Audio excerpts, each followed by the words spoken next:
Recording started. Let me share my screen.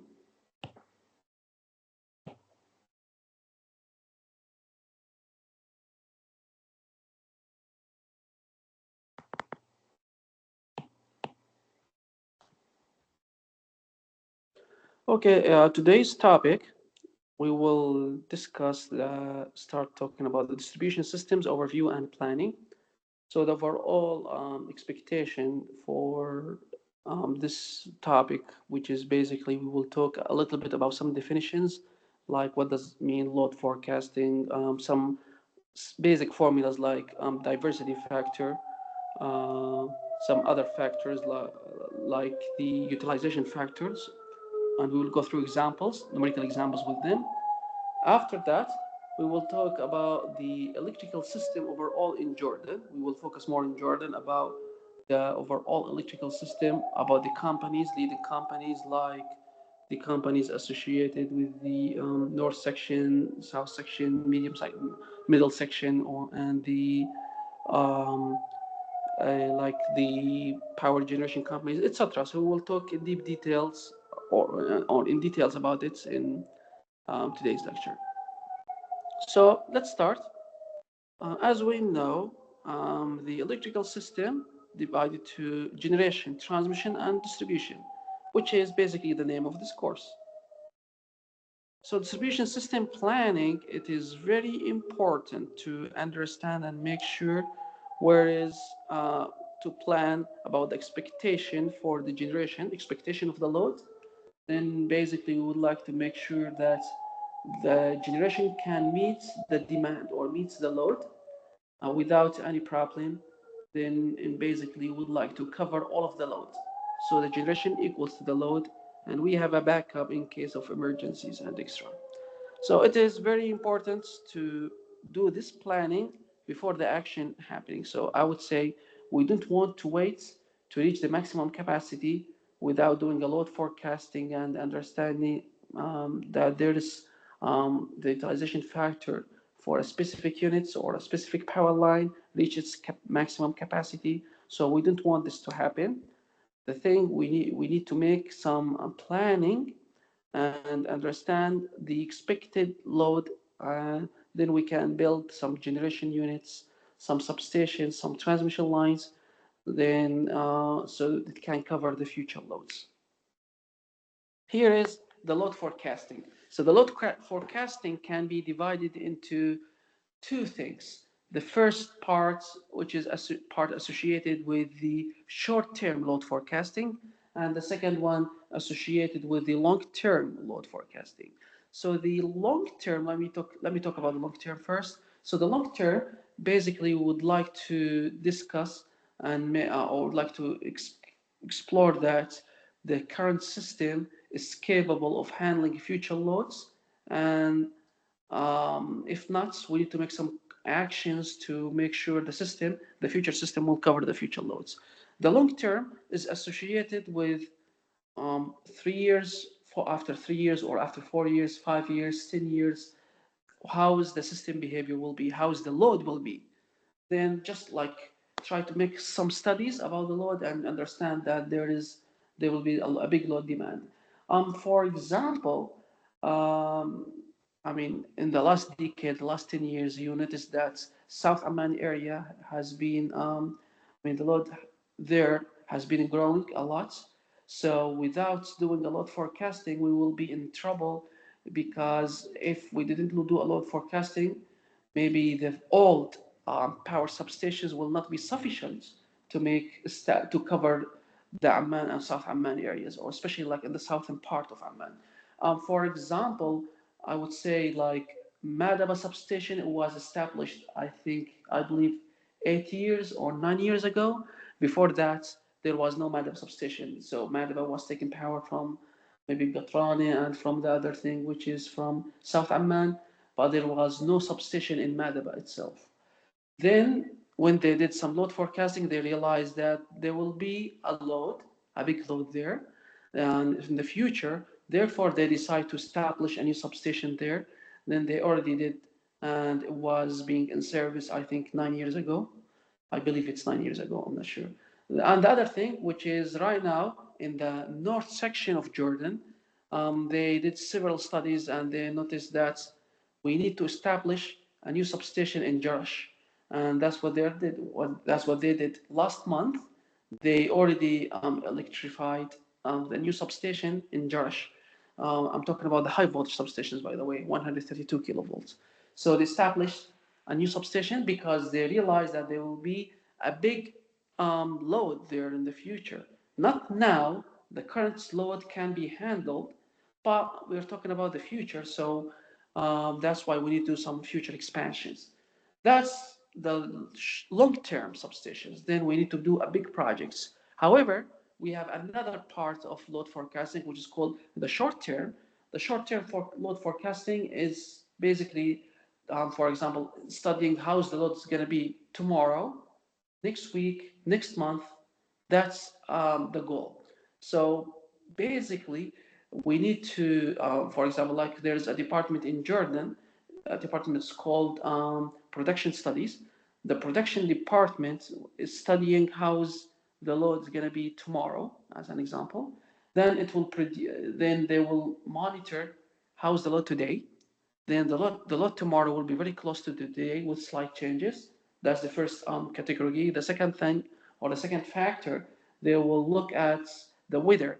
If tomorrow, for example, going to be cold, then they expect to see more power. They expect to see more power consumption. If it's going to be a medium weather, then maybe less power consumption. The other factor, which is it going to be tomorrow? Is it a weekend? Is it off day, or is there, a working day? If it is a working day, then we expect to see more power consumption. And the other thing, which is they browse on the monitor the load tomorrow and how is the load, how was the load last year in the same day as tomorrow? How was it last year? So how was it last year? How was it tomorrow? How was it yesterday? I'm sorry. How was the load yesterday? How was the load last year?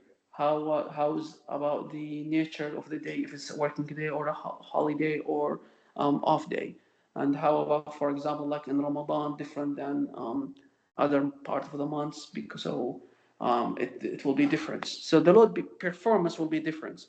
Then they made some estimation. Again, it's called load forecasting, very similar to weather forecasting, but I mean, it's like in the load, in the power. Then they make an estimation. Then they did in the production department, they did their economic dispatch and they're doing the power flow analysis to make sure to maintain the least cost operation of the power generation units.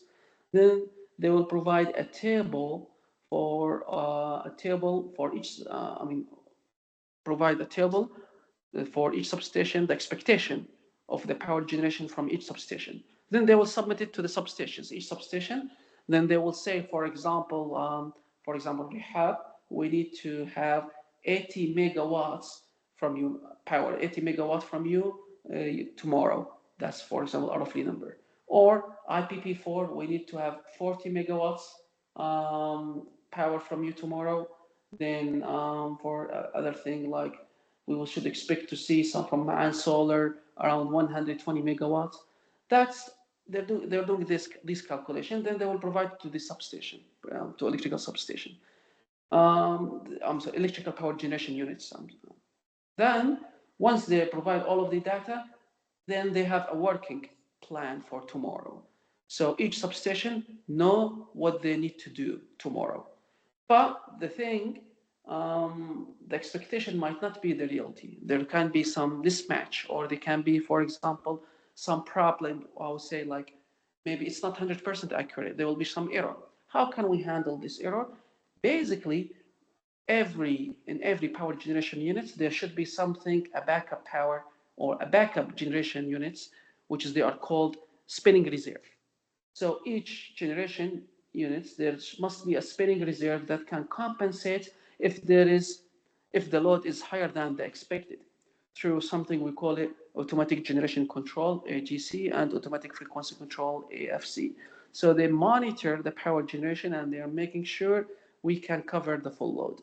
If not, we have a spinning reserve that can cover the extra load in case if we need. And in case if the load change is very big and the spinning reserve cannot handle it, then they can, or or they expect not can if they cannot handle it, they will turn on the another generation units. And turning on the other generation units, it might not be easy. It depends on the capacity and it depends on the type of the generation units. For example, we have some generation units, they are called fast units or peak units. Those can work with diesel. And they can work with diesel, then we need to spend a lot of money on diesel.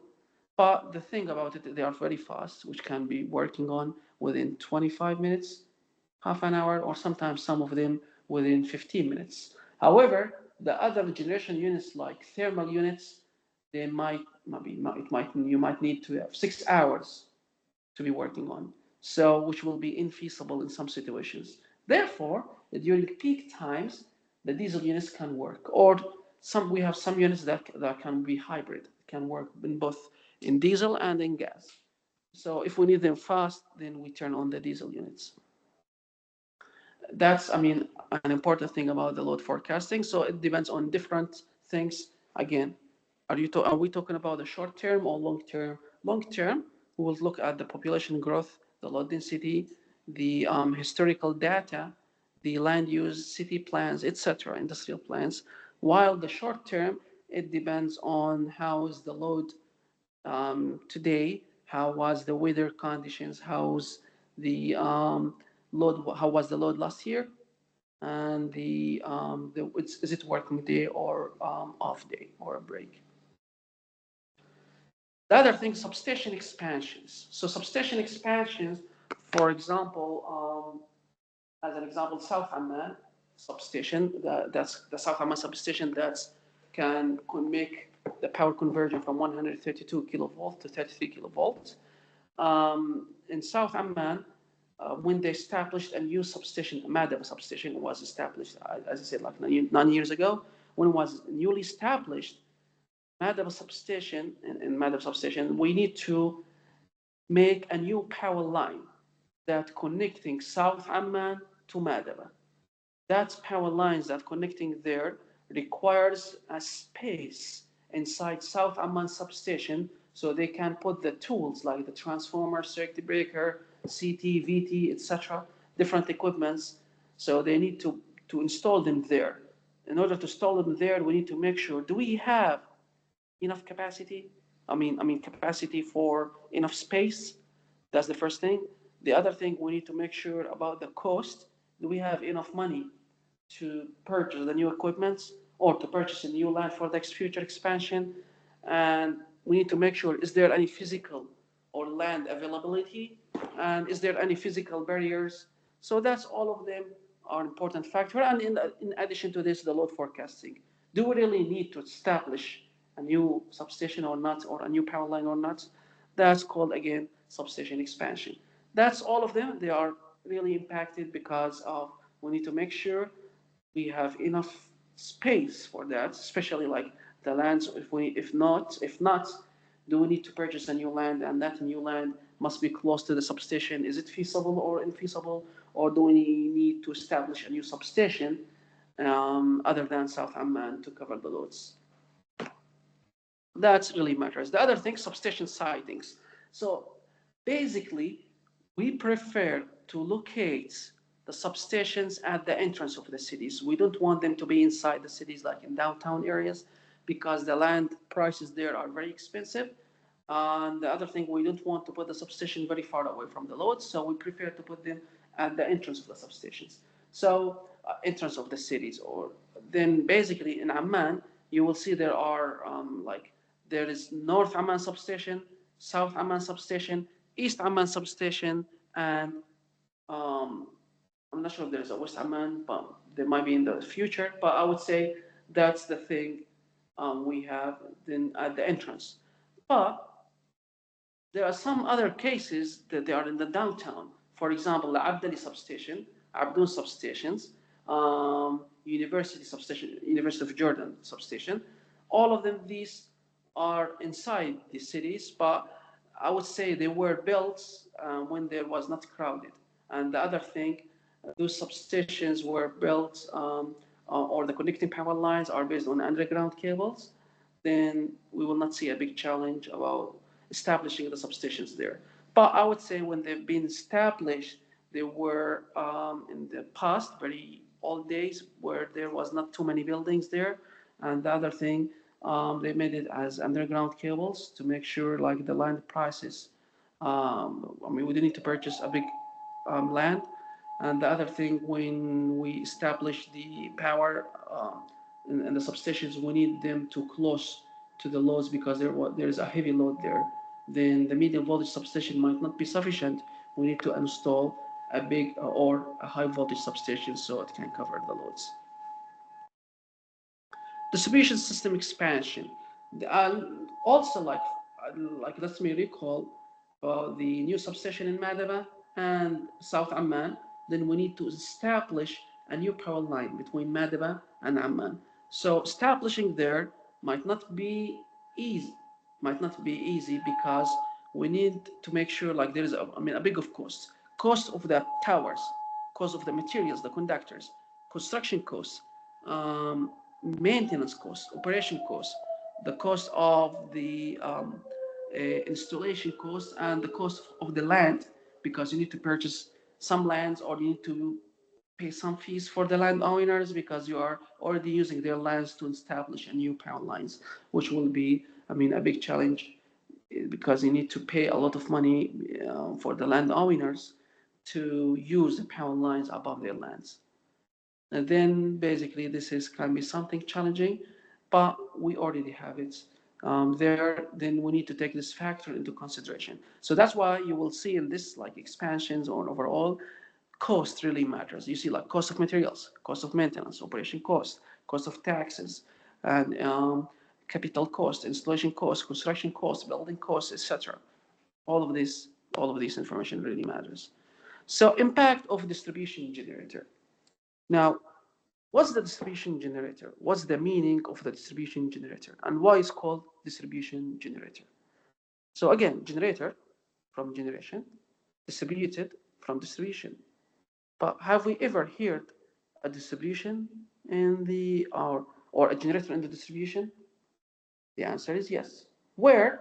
From, for example, the distribution generation sources can be from renewable energy, like photovoltaics farm or wind farm, or we can say like hydropower. All of them are called distribution generator, or can be like the battery energy storage systems. This is called also a distribution generator. Basically, when we see the system between 100 kilowatts to 10 megawatts, if it is bounded between this, then it is called distribution generator. If the power more than 10 megawatts, then basically the system will no longer be connected to medium voltage, it will be connected to high voltage. So distribution generator, basically the vast majority of them are connected to the medium voltage level, which is basically on sub transmission, like on 33 kilovolts or 11 kilovolts. And again, the power, as we see here, bounded between 100 kilowatts to 10 megawatts. If the power more than that, then we will connect the power directly to the high voltage level. And when you connect it there, you didn't need when you connect it there, you didn't need to. It's no longer called distribution generator; it's a generation units. As an example, like Ma'an Solar can supply power up to 200 megawatts. Then basically it's called there is called a distribution generator in that area because it's not called a distribution generator because it provides a very big amount of power. While for example, like the photovoltaics panels in, for example, Hashemite University or in Jordan University of Science and Technology, or even like in German Jordanian University, all of them, they are connected to the medium voltage, which is bounded between 100 kilowatt to 10 megawatt. Then all of them, they are called a distribution generator, distributed generator. So it's very important for you to understand the distributed generator, and basically we used to call it as DG as a shortcut. So DG, distributed generator. And when we mention the distribution generator, we mean renewable energy sources and or batteries. So we call them energy storage systems.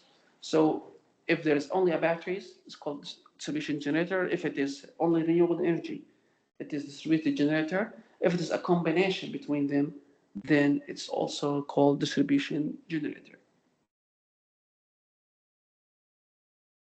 Here is, the single line diagram. We see that the generation planets, the step-up transformers, circuit breakers, transmission line, sub-transmission into the bulk power system.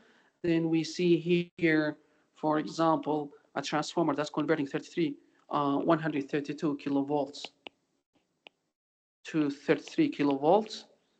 Then the other one that's converting 33 kilovolts to 11 kilovolts.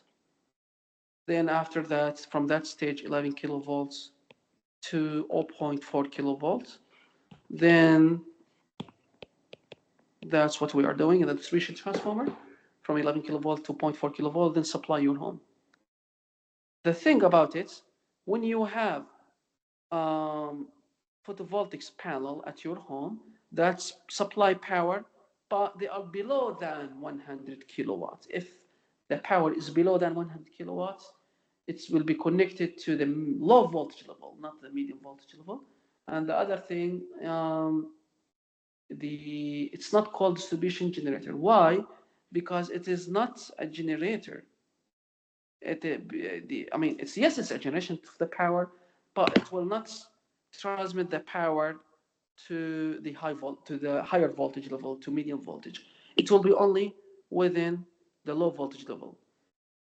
The one the renewable energy at your home or at the commercial areas for a small value below than 100 kilowatts, where they are connected either single phase or three phase to um, power grid or to the company, electrical company. They are not distributed generator. They are not considered as a generator to the grid, even though they are generating power.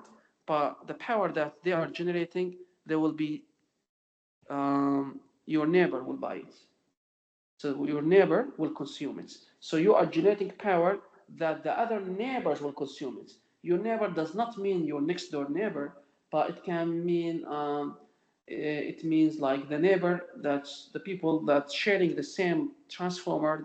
I can call them as a neighbors. Since all of you sharing this transformer, this distribution transformer, then all of you, or I will call you neighbors, then I would say the renewable energy capacity is around 30%. If, for example, you need to connect renewable energy sources to the grid, and the power company might refuse your request, might deny this, the main reason for that is because the renewable energy sources connected to that transformer reach the maximum capacity, which is 30%. Once it's reached the 30%, they will not allow anybody to establish a new renewable energy connected to the grid because it's reached the capacity. So the load that you are generating, you never will consume it. Since it will not exceed the 30%, we will not have extra power, which means we cannot say let's all of the people generate power and they can sell power to the power grid. We cannot do that. Why? Because that distribution transformer is based on a unidirection. What do I mean by unidirectional? It only allows the power go from medium voltage to low voltage, the power direction. It will not allow you to go reverse from low to medium. You are not allowed to do that. In order to avoid the allow power to go from low voltage to high voltage, therefore we create the capacity or the maximum percentage 30%. If it's not exceeding 30%, even though at minimum loads, the power that you are generate and your neighbors generate will be consumed by your other neighbors. Then we don't need to worry about an excessive amount of power, because again, the medium voltage to low voltage transformer is only being designed or being built to supply power for the customer, for the load supply power. um, or that transformer is only a unidirection to provide power to the customer. You cannot return the power to the medium voltage level. Then that's only in mid and low voltage. That's only in when it's below than 100 kilowatts. However, if it is the power more than 100 kilowatts, the scenario will be different because the commercial areas, like for example, as I mentioned about the German Jordanian University, photovoltaic panels, substation, and the Hashimite University and Jordan University of Science and Technology, all of them, they are not connected to the low voltage, they are connected to the medium voltage level. Since they are connected to the medium voltage, they can be called as a distribution generator. However, at your home, if you have a photovoltaic panel and you are selling power to the grid, yes, you are selling power to the grid, but you are selling it only within the low voltage. You are not selling it in the high voltage. So the energy can be recycled and can be consumed by your neighbors. Load characteristics. Now let's talk about some definitions like demand. The demand, which means the load. And the demand basically should come with an interval. So the demand, a demand of installation, which is the load. At we need to have receiving terminals, load over a specific interval. And the demand interval, which is basically the period that for the load will be average. So which is basically over a specific period of time, like 15 minutes, 30 minutes, 1 hour, 2 hours, etc. It is called the demand interval, while the demand is the load. You can say the best definition for the demand is the word load. Okay, maximum demand, which is basically the maximum load at over a specific period of time. Let's talk about, for example, like our university, Jordanian University here. Um, let's try to monitor like how is the peak time. So at 8 o'clock or maybe even 9 o'clock, the people start coming to the university, students start coming. Then over the period, over the time, the load starts increasing because using more classrooms, then using more resources, then you expect to see the power can be increased until reaching the peak. The peak, for example, between 11 a.m. to 1 p.m., you will see the load will be very high during this period because they are, I mean, almost the vast majority of the classrooms are being reserved, then the will be very high. Then after that, the load will start decrease because, I mean, after 1 p.m., the possibilities of having classes will be starting reduced more and more and more until maybe reaching 3 or 7 or 8 p.m. Then no more classes. So the load will be minimum. This is called load curve. How is the load performance? Then when you browse it, you look at the maximum or the peak period. This is peak. So this is called maximum demand. So the maximum demand happening during the maximum demand interval or peak period, which is, for example, between 11 a.m. to 1 p.m. That's called the maximum demand because it's going to be the maximum at the, for example, the maximum load across the universities or across the, I mean, during that day, during the day. Then this is called the maximum demand, and it's very important to understand and study this so we can know the system performance or the electrical system the electrical system consumption performance. The other thing, diversified demand or coincident demand. So the thing about it, which is basically we will study the demand of a composite group and compare it with the rest and somewhat unrelated loads over the other specific period of time. As an example, again, we are talking about GJU campus. Let's look about the load curve of the residential areas. Let's talk about other part of Madaba, other than GJU, other parts of Madaba. Let's talk about the residential. And the residential, the loads can be low. Then during the day, the working day, it's still low because the people are leaving to their work. the kids are at their school, so almost nobody at home, then the power will be very low. Then after 4 p.m., people going back from work, students come back, people start cooking food, start turning on air conditions or whatever, then start charging their EVs, electric vehicles. Then the load can start increasing until, let me say, like 7 p.m. For example, at 7 p.m., where is the sunset? At sunset, the load will be the highest. Why? In addition to, for example, like the charging the EVs, and addition to people start turning on the air condition and the rest, there was another challenge, which is no more photovoltaics, because at sunset, no more sun, which will make a very big jump on the electrical power demand. And the other thing, which is basically street lights, people start turning on the lights, all of them also matters. So our maximum in Jordan during the sunsets, the maximum demand. Then after that, people start sleeping. Then the load will be low, something like that. So by comparing the residential load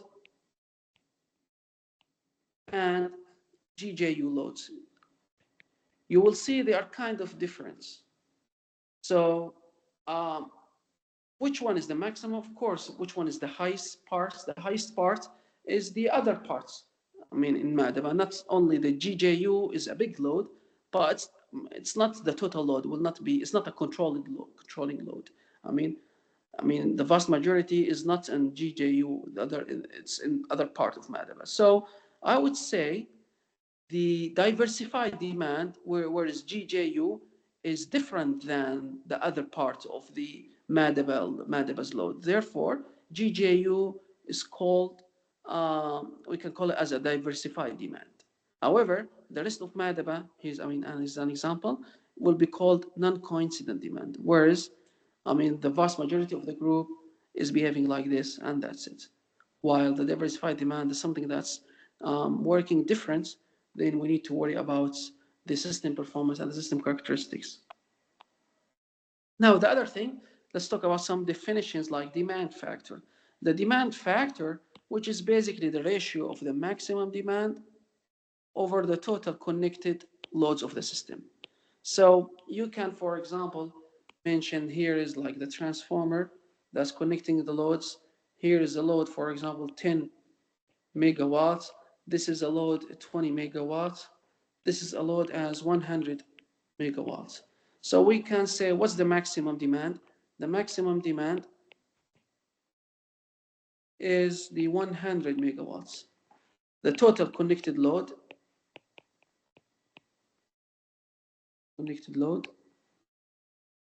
the sum of those 100 plus 20 plus 10, which will be 130. Therefore, in order to calculate the demand factor, it will be 100 divided by 130. Then you can do the calculation. That's the demand factor. The other thing, connected load, again, which is related to how many customers being connected to the load. The utilization factor, it is studying the maximum demand over the rated system capacity. Here, for example, in this example, let's say like the capacity is, for example, 200 megawatt. That's the maximum capacity. It's not the maximum load, maximum demand. It's the maximum capacity, how much power can handle. The maximum load is 100, while the maximum capacity is 200. Therefore, in order to calculate the utilization factor, we can say 100, that's the maximum demand right now. The capacity is 200, therefore the answer will be 1/2, or in other words, 50%.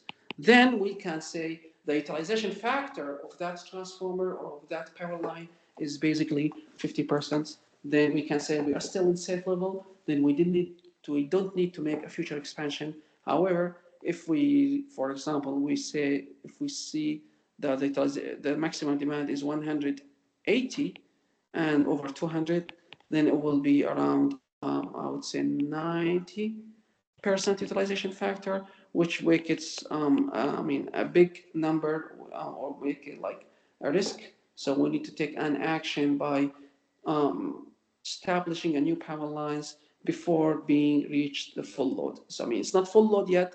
We still can handle the power, but we need to make sure that it is almost on the border lines. And we need to make a support to support this power line to avoid the make 100% utilization factor.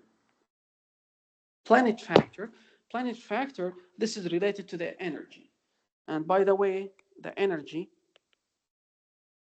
equals the power times the time. Because as we know, the power, which is basically in watts, or joule per second, which is basically energy divided by the time, or we can say dW divided by dt. That's the power from physics. dW, the derivative of the work or derivative of the energy with respect to the time. As or in some situation we call it delta W over delta T. So it is how we can say the power. So there's we can say the difference between the power and the energy. The power is associated with kilowatts, and it is how many joules per second, while the energy is associated with power times the time. So if we say, for example, this device is consuming 100 watts. This is a complete statement because 100 watts, we understand it's consuming 100 watts per joule per second. However, if we say like this device is consuming 100 joule, this statement is not sufficient. Why? Because we need to know the time that takes you to do that. So if we say 100 joule, is it per I mean, what was the duration? Does this device consume 100 joule for a year or for a month, for a day, for an hour? So it's incomplete statement. We need to put time with it. That's the difference again between energy and power. Power, if you say the power is 100 watts and so you stop, it's a complete statement. But if you say the energy consumed is 100 joule, it's incomplete. We need to put a time. So you can say it's 100 joule for 2 hours. Then we understand it's within 2 hours. That's a very important definition, the difference between power and energy. Now, the other thing, the planet factor. The planet factor is actual energy produced times the time divided by the maximum planet rating times the time. So here, all of them, they are times the time. And the other thing, which is the maximum planet rating, which is basically the capacity, while the actual energy produced or served, um, it's different than the demand factor or the load, because here we will include the losses, because the generation equals to the load plus the losses. That's the thing that you need to keep in mind. Our target is to make the losses as low as possible, but there's still a lot of losses. There's really matters, then we cannot exclude them. The other thing, annual planet factor. Annual, which means per year. And the annual factor, basically, you can say the annual energy generation and the maximum planet rating. The maximum planet rating is basically given as kilowatt per hour. Then we need to make sure as an annual, so the annual 1 hour or 24 hours times 365, it will be the number of hours. We can calculate the number of hours. And I think the answer will be 8,760 hours per year. So as a result, we look at the maximum plant capacity and we multiply it by 876, then we can get the annual planet factor. Load factor. So load factor, basically, we will look at the average load over a designated period of time divided by the peak load. Again, let me give you the, for example, GJU, how is the load curve? Then the thing about it, look at the peak. Then, for example, the peak is 125 megawatts. The other thing, that we need to take into consideration, find the average. Average, which is the integral from 0 to t,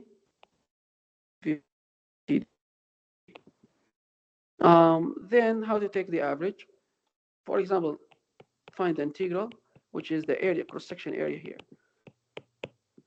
then divided by the overall period of time from 0 to t.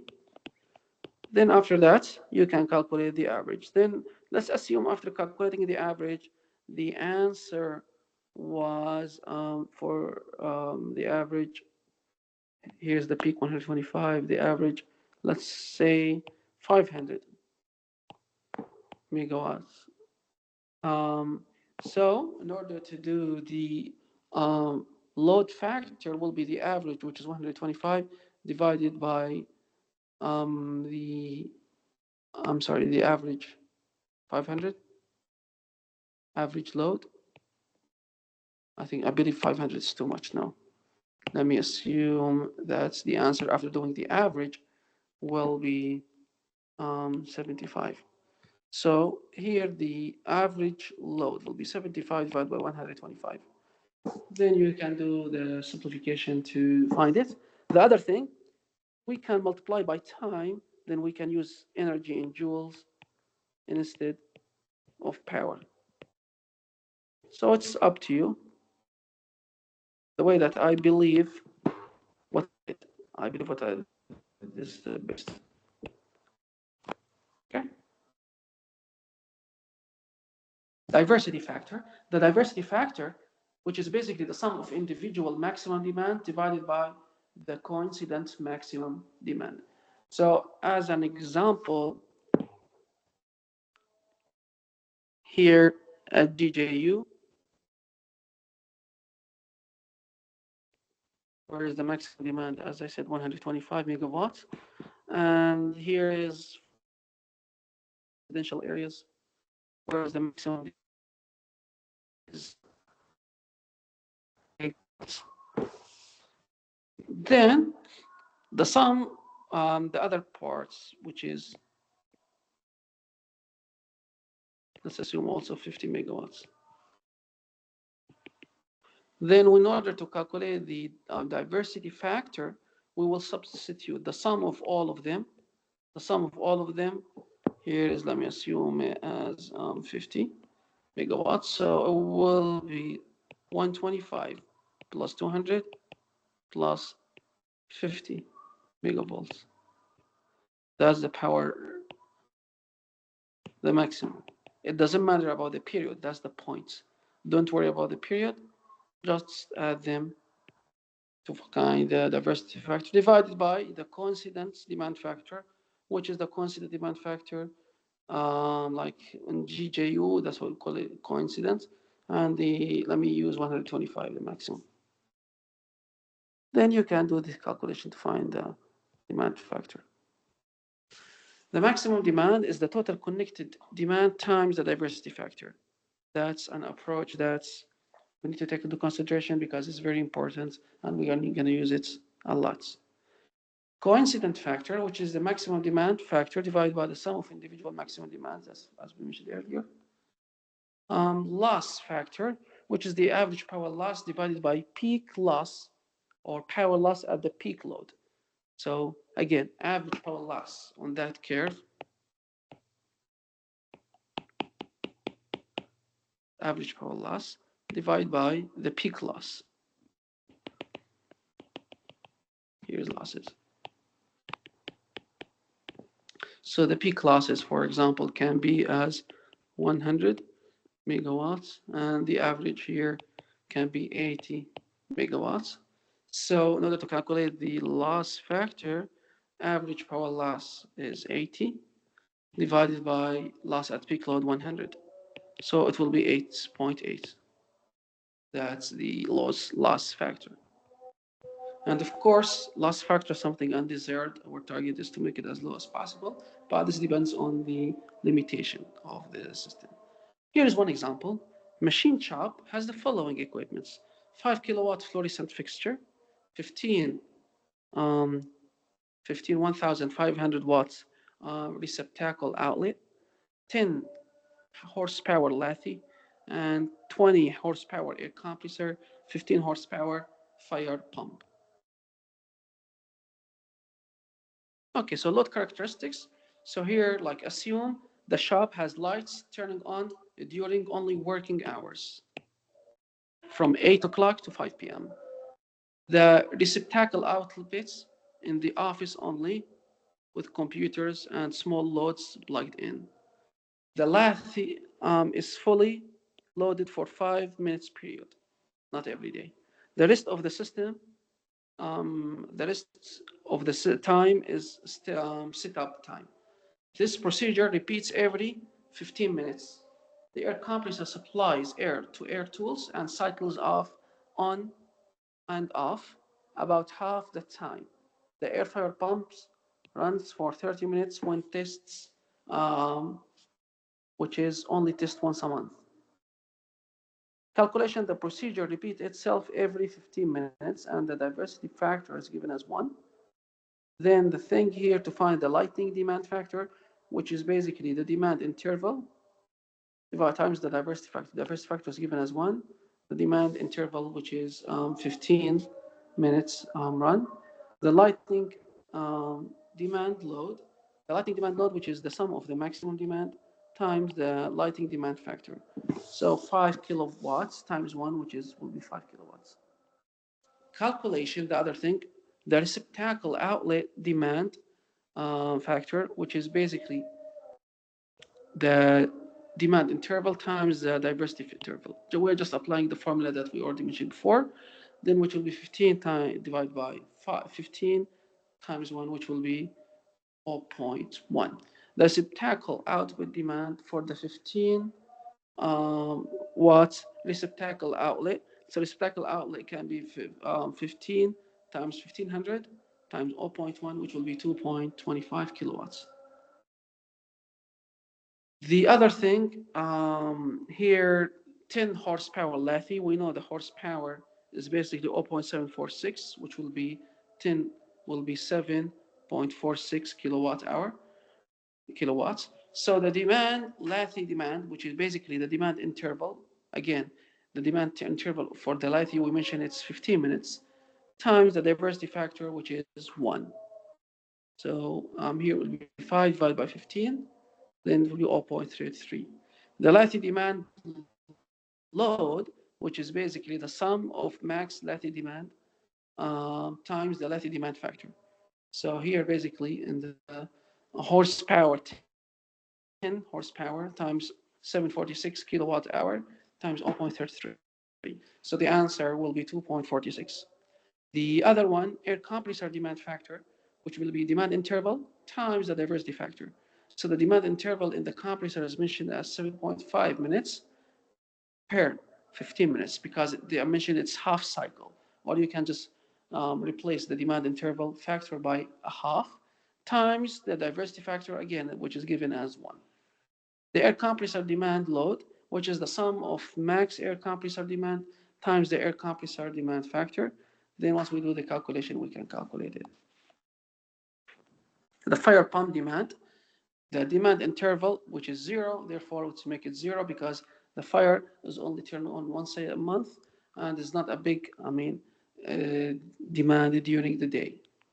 The other thing, the fire pump demand load, which is the sum of max fire pump demands times the fire pump's demand factor, which will be 15 horsepower times 0.746 to convert it to kilowatts times 0, because again, there is no diversity factor here because it's going to be 0 there because it's not turning on. The fire pump, it's not turning on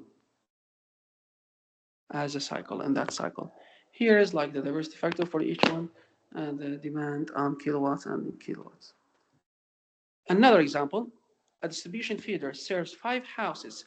Each of this has a peak demand of 5 kilowatts. The feeder peak is measured to be 20 kilowatts. So the maximum demand, the factor, which is the maximum demand divided by the total connected demand. So the feeder's peak, which is 20, divide by the number of houses, which is 5 times the number of peak 5. house, the number of each house. So it will be 20 divided by 25, which will be 1 over 5 or 0.2. That's, oh, I'm sorry, 0.8. That's not 1 over 5. It is 4 over 5, which is 0.8. So you see, just apply the formula. It's going to be easy. Just, you need to memorize the formula, then just plug it here, then that's all. Example number 3. A substation has 3 outgoing feeders. The feeder number 1 has maximum demand 10 megawatts at 10 a.m. Feeder number 2 has maximum demand um, the 12 megawatts at 7 p.m. and feeder number 3 has maximum demand 15 megawatts at 9 p.m. While the maximum demand of all three, 12 plus 10 plus 15, is 33 megawatts. But the thing about it, I mean, it's not 33 actually. No, let me calculate it. 10 plus 12 plus 15 will be 37 megawatts.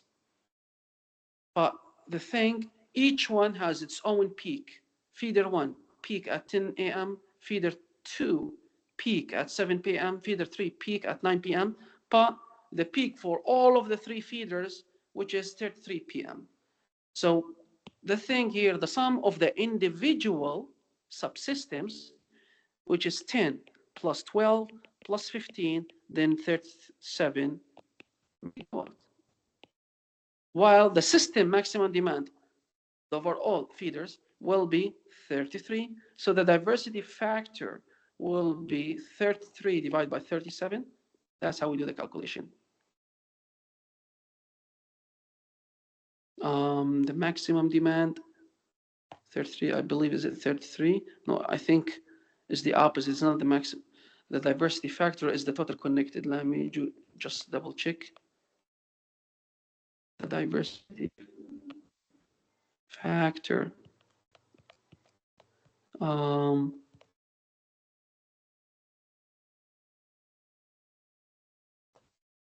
of the individual divided by the coincident. Okay. I believe in that example, just flip it. Just make this correction. Where is it? So just make this correction, which is total connected demand divided by the maximum demand. So it will be 37 divided by 33. And it's going to be 1 something, more than 1, larger than 1. So the diversity factor is usually greater than 1. So it can be 1, but if it is 1, then the max, all of the, if diversity factor equals 1, it means all feeders have, or all feeders shares, or all the feeders shares the same peak time. What does it mean? Which means feeder 1, the maximum at 8 p.m., feeder 2, the maximum at 8 p.m., feeder 3, the maximum at 8 p.m. If this happening, then diversity factor will be 1, which means all of the loads peak will be at the same time, which is almost impossible in our real life. So, but I mean, impossible in some scenarios, but in some other scenarios, it can be. For example, when we mention about like German Jordan University, and for example, like American University of Madaba and Madaba itself, the network, each one has its own peak. But if, for instance, they are all sharing the same peak, then all of them, when you group all of them, they will be, if they are all sharing the same peak, then the diversity factor will be 1. So that's the understand that if it is 1, then maximum demand of individual occurs simultaneous, which is at the same time. Example number 3, and this is the last example before we finish.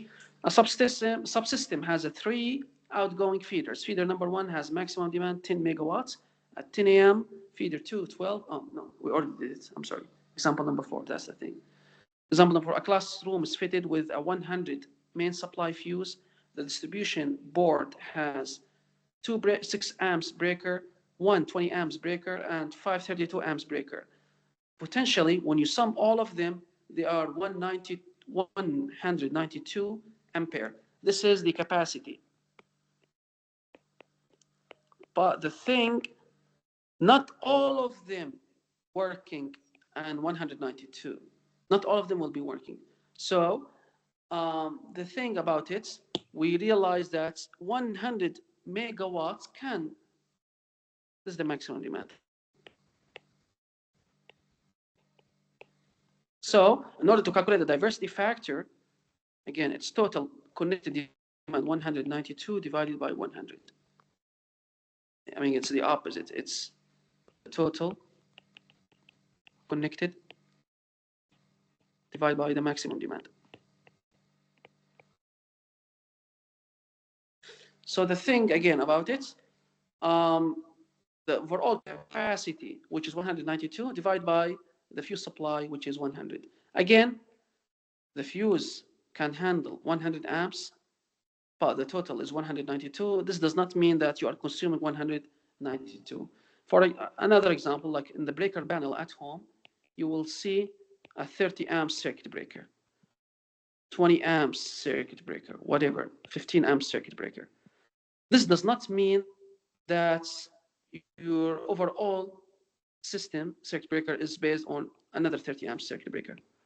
Overall system must be the sum of those. No. You will see, for example, the main circuit breaker is only 50 amps.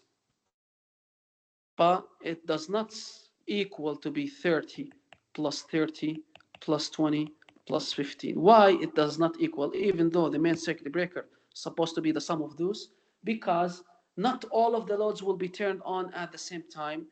It's not feasible to have that big load. So we will say that room A or living room can be turned on and turned off. I mean, the bedroom one, the kitchen, there is a diversity.